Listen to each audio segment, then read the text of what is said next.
karaan kamiyyuu naman ceesisuu kan Rabbii malee. Dhugaan offolee namni islaamummaatti as garagalee.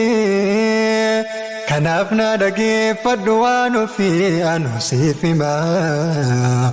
Nu Rabbiif bullaan jannanni Rabbii wallaahi kennuma. Jannanni Rabbii ifaaf bilisaa yoo wal dhageenye. Waan ijji namaaf gurri namallee dhagaheen beekne. Qopheessa Rabbiin jara mu'minaaf yaana manaa. Khayrii hojjannee waliin seennu jannata sana.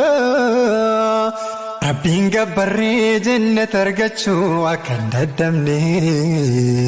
Bormindaan kan kee jannata sanii akka hin daganne.